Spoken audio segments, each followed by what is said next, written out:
Healthy கம்யூனிட்டிக்குள்ள வரும்போது இந்த green colour சுடி தான் நான் 92 கிலோ எக்ஸஸ் வெயிட்ல இருந்தேன். அதனால நேரம் நடக்க முடியாது, சாஞ்சு சாஞ்சு தான் நடப்பேன். ஒரு தடவை ஸ்கூல்ல இருந்து என் பையனை பிக்கப் பண்ணும்போது எல்லாரும் நேரம் நடக்கிறாங்க, நீ ஏமா சாஞ்சு சாஞ்சு நடக்கிற என் பையன் கேட்டான். அதுக்கப்புறம் தான் நான் வெயிட் லாஸ் பண்ணணும் அப்படின்ற ஐடியாக்கே வந்தேன். இந்த ஹெல்தி கம்யூனிட்டிக்குள்ள வந்து 3rd டேல 1 kg வெயிட் லாஸ் பண்ணியிருந்தேன். அது எனக்கு ரொம்ப பிடிச்சிருந்தது. ஏன்னா அதுக்கு முன்னாடி நிறைய ட்ரை பண்ணிருப்போம், 92 கிலோ வெயிட் தூக்கிக்கிட்டு நடக்க முடியல. அதனால நிறைய ட்ரை பண்ணேன், பட் ஒர்க் அவுட் ஆகல. சரி வந்து 3rd டேல 1 kg வெயிட் லாஸ் பண்ணதுனால அந்த ப்ராசஸ் நான் அப்படியே கண்டினியூ பண்ணேன்.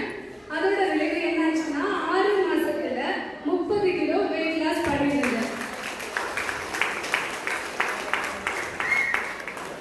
இப்போ நான் முட்டி வலி இல்ல, முதுகு வலி இல்ல, ஸ்கூல் டேஸ்ல எப்படி ஸ்டெப்ஸ் ஏறுவோம் அந்த மாதிரி என்னால படிக்கட்டு ஏற முடியுது. எனக்கே ஆச்சரியமா இருக்கு என்ன பார்த்தா.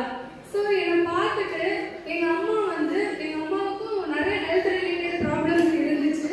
என்னை பார்த்துட்டு எங்க அம்மாவும் இந்த கம்யூனிட்டிக்குள்ள வந்தாங்க. அவங்களோட ஹெல்த் ரிசல்ட்ஸ் என்னன்னு பார்க்கலாம்.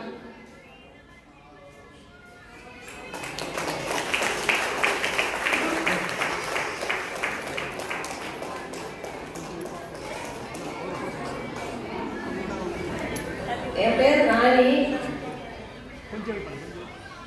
ராணி. எனக்கு வயசு 57 ஆகுது.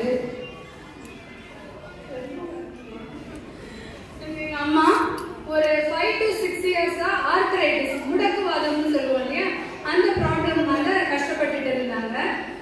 அது மட்டும் இல்லாம அவங்களுக்கு தைராய்டு, பிபி, கொலஸ்ட்ரால் இதுவும் இருந்தது. அளவுக்கு அதிகமா ஸ்டீராய்டு எடுத்துக்கிட்டதுனால ரொம்ப ஒபெசிட்டி ஆயிட்டாங்க. பார்த்தீங்களா, 93 கிலோ. அவங்க அப்போ இங்க ஃபர்ஸ்ட் வரும்போது 93 கிலோ இருந்தாங்க. ஒரு டம்ளர் தண்ணி எடுத்து தூக்க மாட்டாங்க, இப்படி ஷிவர் ஆகும். சாப்பிட்டாங்கன்னா கை கழுவுறதுக்கு கூட தட்டை எடுத்துட்டு போய் வைக்கணும். அதிகமா ஸ்டீராய்டு எடுத்துக்கிட்டதுனால அவங்களோட லங்ஸ் தேய ஆரம்பிச்சிருச்சு. டாக்டர்கிட்ட போய்